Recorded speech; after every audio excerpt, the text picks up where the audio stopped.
This is fun because I don't say I don't know any of you. I just met some people that knew me 35 years ago in Masset on the Queen Charlotte Islands. I didn't think anybody would remember, but there you go.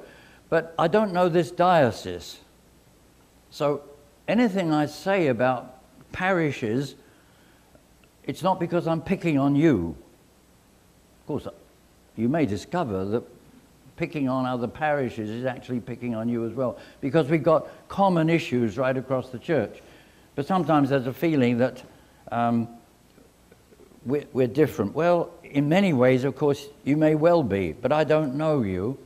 And so we'll see what happens. And after hearing the Archbishop's introduction, I can't wait to hear what I'm going to say.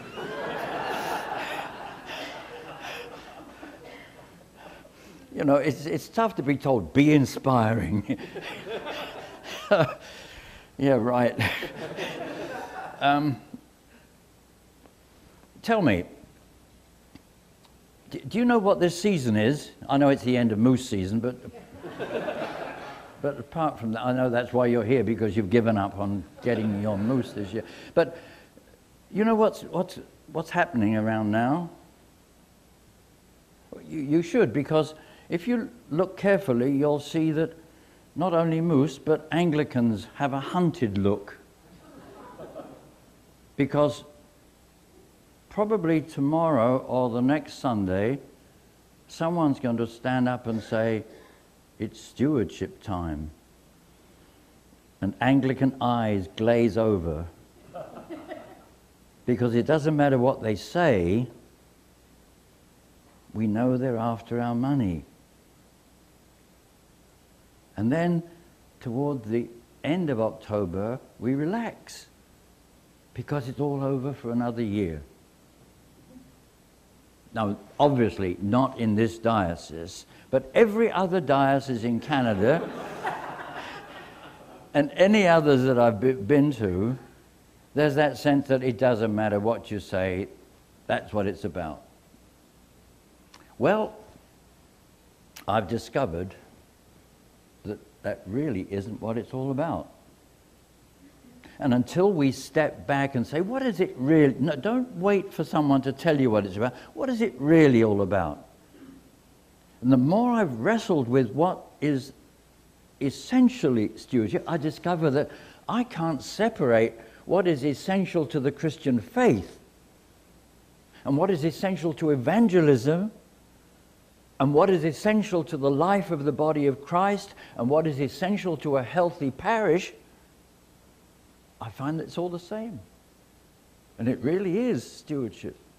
So that's why I want to spend pretty well all today unwrapping this idea of what stewardship really is, no matter what you've been told, no matter what you'll be told tomorrow or the next Sunday. I'm sure the clergy in this diocese won't be saying things like that, but if you were to go next door, that's what they'd be saying. We've got to challenge that. I'm going to ask you some questions. There are no right answers, so that's fairly safe. There's no pass mark. I guess I was supposed to tell you something about myself before we get going. You may suspect that I could have been English at one point. I've been in Canada 56 years, and I'm thinking of staying. I've spent all my ministry, except a couple of years, in BC, starting way up in the north on the Yukon border, and gradually moving south with the seagull. No. And I found myself eventually Archbishop of British Columbia and Yukon, living in Vancouver as Bishop of New Westminster. Then when I retired, that was the 2 years I took out, and Denise and I went to Tanzania. We wanted to get away from the diocese, so we went 7,000 miles. It was effective because by the time I came back, I'd forgotten that I'd been bishop of that diocese, and I could sit around and criticize. Oh no, I mustn't say that. But that's the story of my life. I just sort of stayed in BC, did I did some parish work, became Bishop of Caledonia, then Bishop of New Westminster. But along the way, I started to discover, someone asked me to give a talk on stewardship. And I think John Robertson was there. It was in Richmond in BC. And I'd never done it before. And I mumbled my way through a presentation and realized I hadn't wrestled with this subject. I'd just taken it for granted that everybody knew what stewardship was, and so I didn't do anything. And it was at that point that I started to say, I've got to see what this is about. So I'm going to ask you, what does, in your particular parish, not the one next door or somewhere else, but the place where you worship, what are the main responses to the idea of stewardship? Anybody, just shout out if you've got a response of some kind. What's the sort of, when you begin to talk about stewardship, what's the first sort of reaction? Sorry? Resistance. Resistance, money, anything else? Enthusiasm? Excitement? Can we talk about something else? You mean today? Oh. You're right. That's a typical response. Sorry? Here we go again. Yes? Yes? Someone over here. I did. Okay. What? Do you actually hear that in your parish? Yeah. That's an unusual response. All we talk about is money. All we talk about is money. It's often true. Buildings. Yeah. These are the typical responses. And why? I mean, how can you blame people when, in fact, our focus is at a certain point in the year? Why that time in the year? What's happening in the church around that time of the year? I don't mean it's Thanksgiving. What's happening around that time? I can't hear that word. Harvest. Harvest. Well, that's a thought. I'd not thought of that. Year's end. What happens at year's end? Thank you. Anything else? Budget. There's another. The D word. What's deficit? Debt. Diocesan apportionment.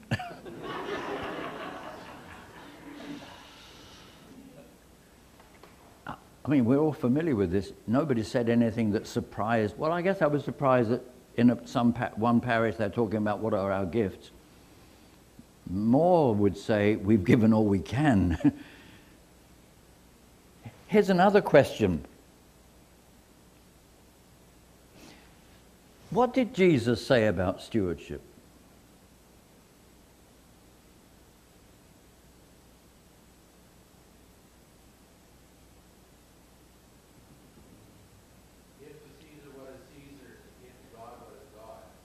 Yes, thank you. I must preach on that one. Thank you.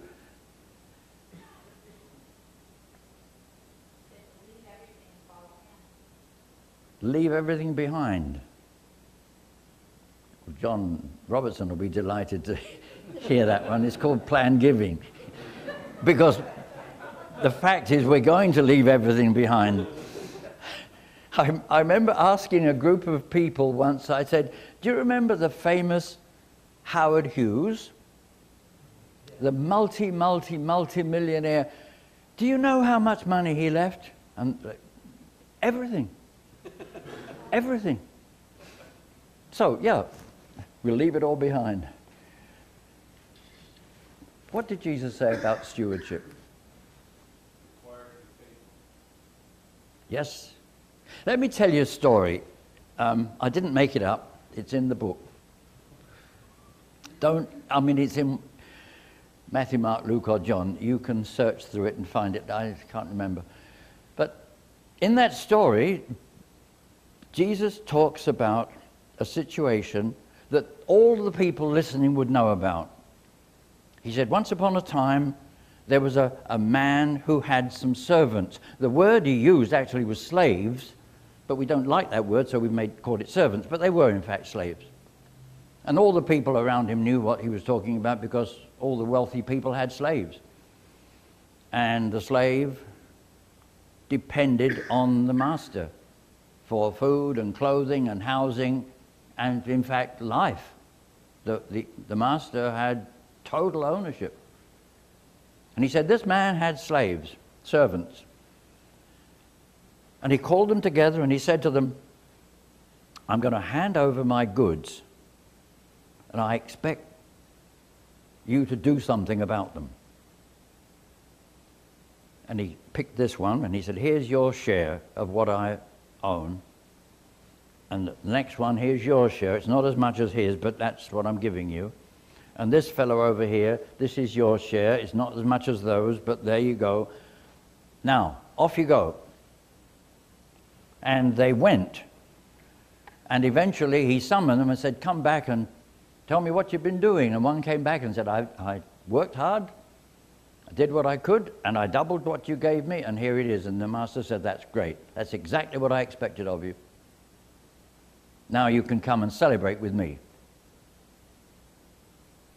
Second one comes along and says, well, it's true, you didn't give me as much as you gave him, but I did what I could with what I had, and I did well, and here it is, I doubled it. And the master says, that's what I expected you to do, and well done.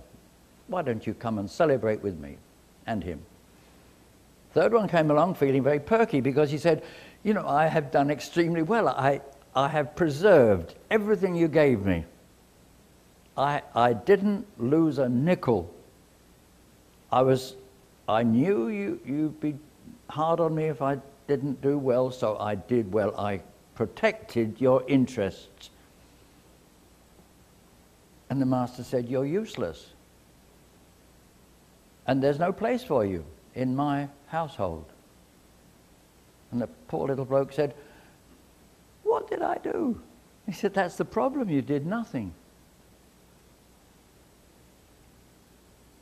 That's a powerful stewardship story, because underlying it, what's Jesus saying? What's Jesus saying in that underlying the story? You see, you get behind the stories. Jesus wasn't just entertaining people. As they thought about this, what would come to mind? Yeah. Trust, yeah. The master trusted those servants, all of them. Faithfulness, yeah.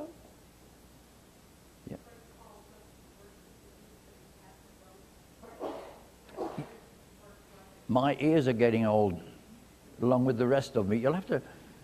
Christ calls us to work with the gifts that he's given us, and he wants us to go and use what he has given us and spread out. Yeah. Interestingly, I avoid using the word gift and given, because that suggests somehow I own these things. If I give you a gift, you own it. God hasn't given anything. That's a shock, isn't it? Don't put that in the headlines of the newspaper, because, oh, it doesn't matter. I live 4,000 miles away, so who cares? God has only entrusted God's goods. The master doesn't abdicate ownership. He doesn't say it's all yours now. He says it's all mine. But I'm trusting you. And for whose benefit? For my benefit, says the master. That's essentially what stewardship's all about. The bottom line, underlying everything we believe, not just what we do about our money, but everything we believe, the bottom line is it all belongs to God already. Everything. our lives, our energies, our financial resources, everything already belongs to God. The business of the servant who is trusted, and the word steward means a trusted slave. That's what the idea of the word steward means, a trusted slave. We are trusted for the benefit of the one who trusts us. And everything we have and everything we are already belongs, and it's put into our hands for the benefit of the one who trusts us. I told the people, the clergy the other day, a favorite story of mine, because it so startled me that I've never forgotten it, and whenever I tell the story that I've just told, I have to tell this one. Because I was in a church a good deal longer than this church, and I often thought they weren't paying their light bills because it was so dingy, gloomy at the back, I could barely see, and that's where all the Anglicans were. One fellow came forward and I discovered he was a Pentecostal. But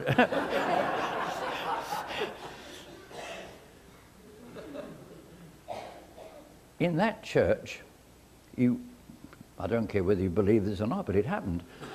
I was sitting in my magnificent throne. It was a little folding chair that they had in there. And during the service, someone came up to read a scripture. The lectern was there. And she was completely blind. And she walked up the aisle, led by her seeing-eye dog.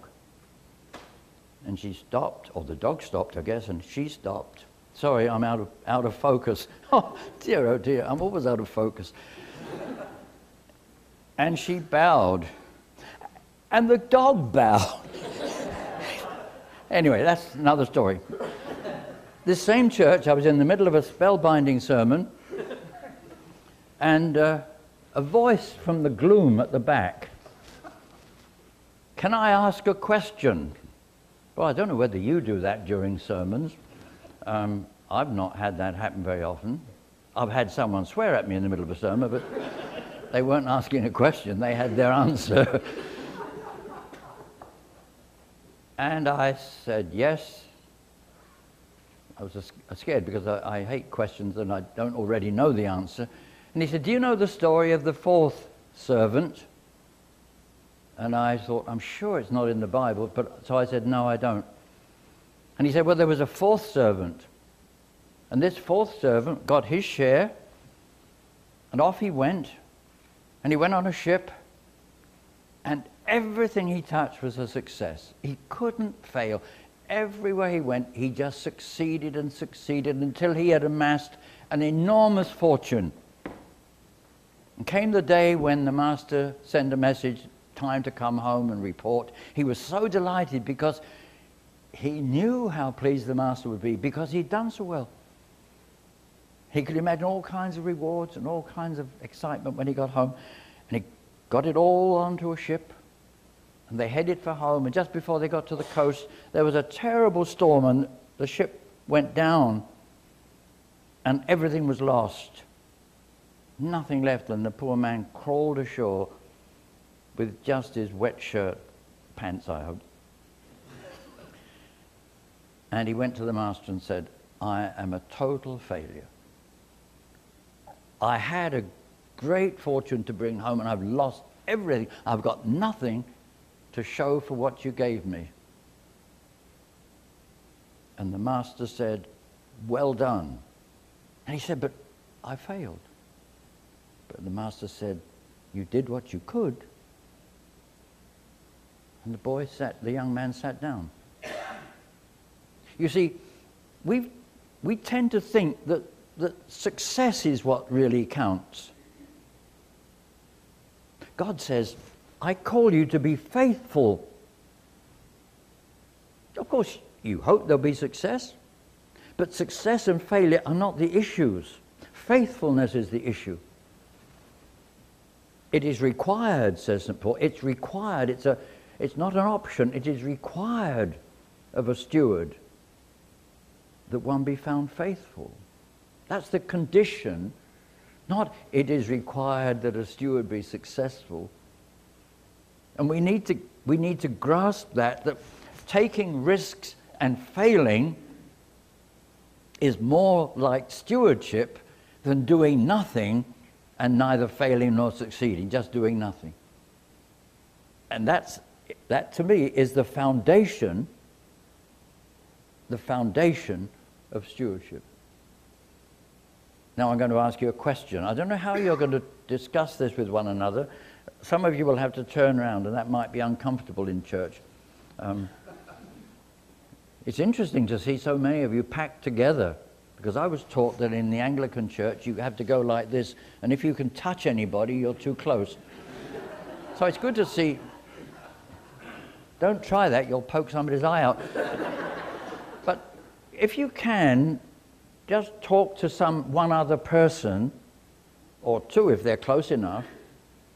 I want you to think about this question in relation to your own parish where you work, not what the diocese does and not what the national office does and not what we do in British Columbia, but what happens in the parish where you worship. And this is the question I want you to spend a few minutes with. What do you believe God has entrusted to your particular faith community? What has God entrusted to you? Think about that for a few minutes.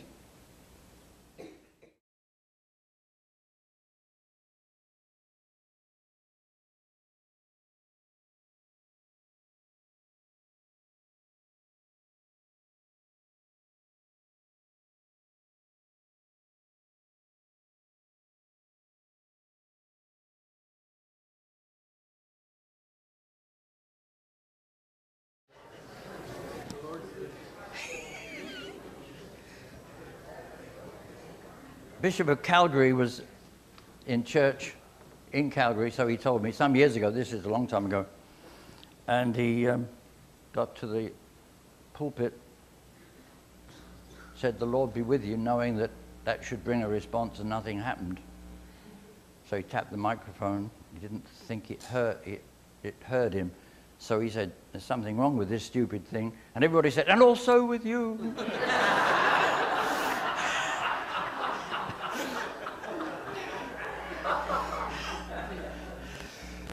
What has God entrusted to your faith community? Let's not get too pious about it. Ordinary, everyday thing. What has God entrusted to you, to your faith community? Not what you wish had been entrusted, but what is actually there. Any suggestions? Just shout out as loud as you can. Oh, that ruins it, doesn't it?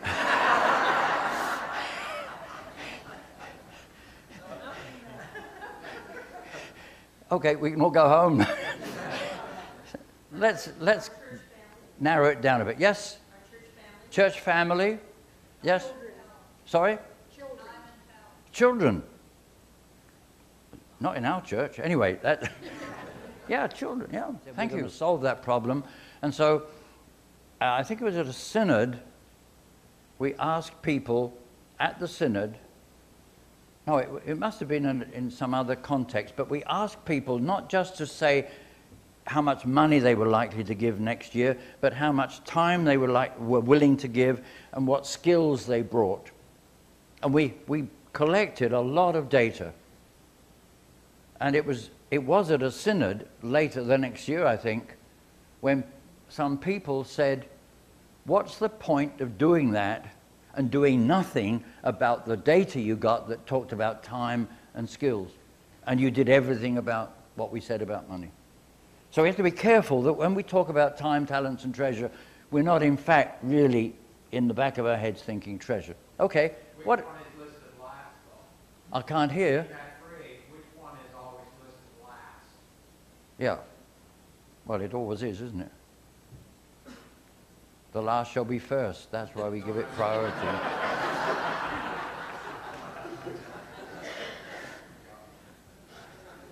You see, when you, and I suspect if you ask in your congregation, here's an exercise for you. This is some homework. Gather a little group of people at the coffee hour tomorrow and ask them, what do they think God has entrusted to that parish? See what they say. Because the more we dig into that question, we start to realize that many things are put into our hands. We often play them down. In the parish where I worship, when I'm not wandering around, we have a very nice parish hall, which, in my opinion, God has entrusted to us for God's purposes. We use it for a coffee hour, but now somebody gave a gift and we re-varnished the floor, so we're not allowed to use it because we'll scratch it.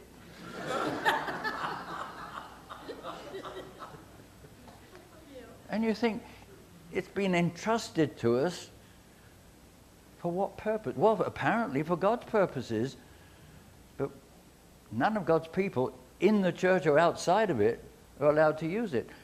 Eventually, just in the last couple of weeks, the rector said, this is nonsense. We're going to do what we were doing before, which was feeding hungry people with a meal in the... Yes, they'll scratch the floor, but that's what halls, floors are there for. And we just didn't need to tart it up so much. Oh no, I don't use that term.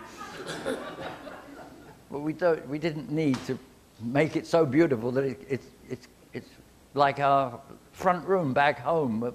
We never used because it was the front room. Never went into it. That's where all the good furniture was. Anything else that God has entrusted? Get the people that you worship with. There must be 2 or 3 that you could stand around and talk about things like this. During the coffee hour, say, what do you think? Yesterday at this conference we were at, that was a question we were asked. What do you think? What has God entrusted? Because that raises the next question that I want you to struggle with a bit. Sorry? Can I turn to that question? I have to admit, I've been to many churches. Yep. The ship is sinking. Yeah, you know, every congregation has a background, a past. Certainly, the priest who moves in and assumes that it's starting all over again is mistaken. But we're going to look at that later. This idea of survival, putting it back the way it used to be, is an issue that we're going to talk about. Thank you for raising that. The question I want you to answer, having looked at what has God entrusted, in the light of the kind of things you heard and said, again restricting it to your parish now and not what used to be or you wish could be in the future, now, what is your congregation doing with what is entrusted? Okay, what are you doing? What are the people doing? Not should be doing or wish they were doing, but what are the people doing with what is entrusted? Just have a few minutes chatting to the same people, if you don't mind speaking to them again.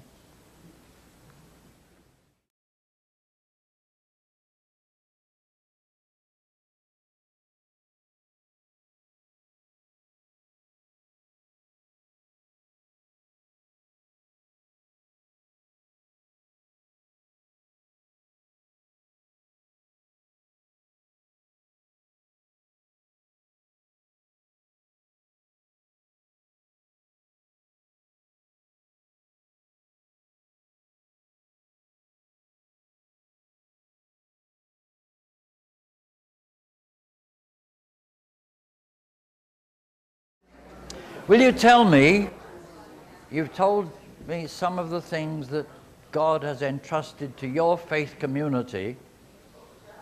Now tell us some of the things that you're doing with what God has entrusted. It's very difficult not to start to say what we ought to be doing, or even what we wish we were doing, or even what the next parish is not doing. But try and focus on your own particular faith community.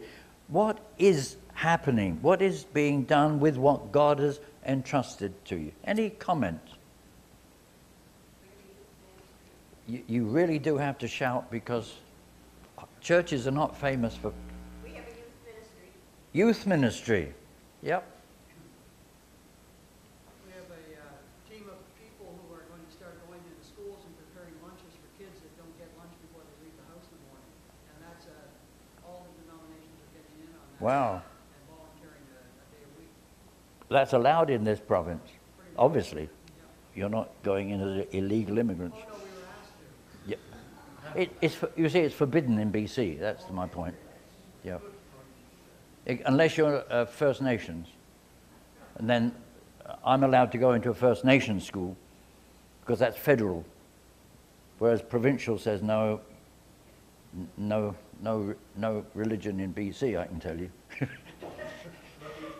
these programs don't necessarily promote religion, they provide an opportunity for kids to come to, be fed because they're not getting a healthy breakfast or whatever. Yeah, yeah. So it's ministry, but it's... Of course it is. But it's not preaching at It is. in a sense. It's saying, this is what God wants us to do. Yes, in an unspoken... Yeah, exactly. Don't you see we've got to start enlarging this unfortunate phrase that we use, preaching the gospel, when we often mean from up there. That's probably the last place people hear the gospel. Oh, no, I mustn't say that.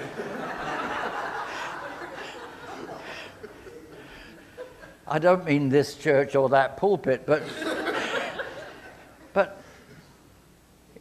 that's not the only place it happens.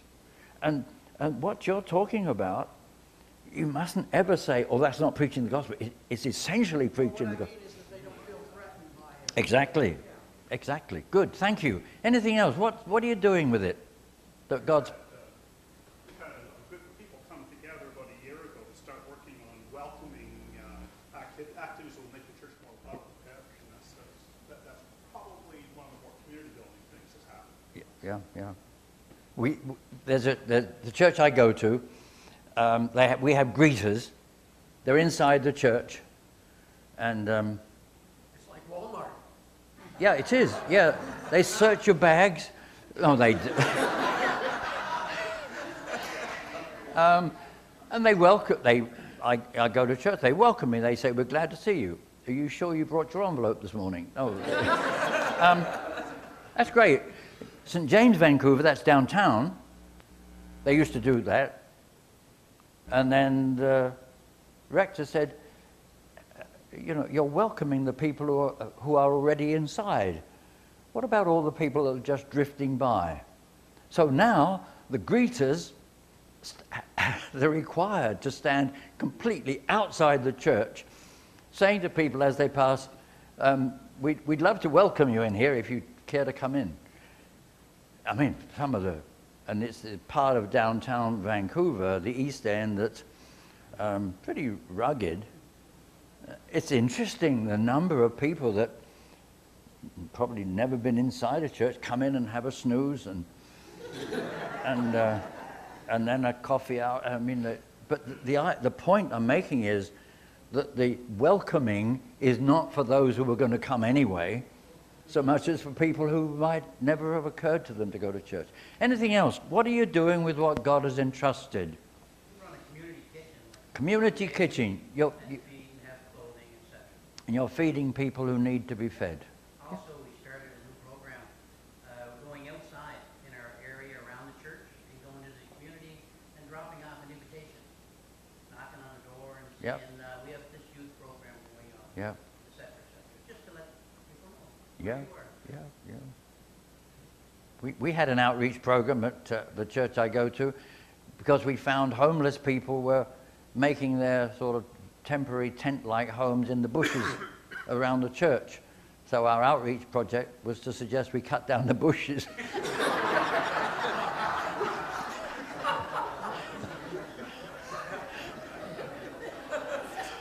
That'll teach them.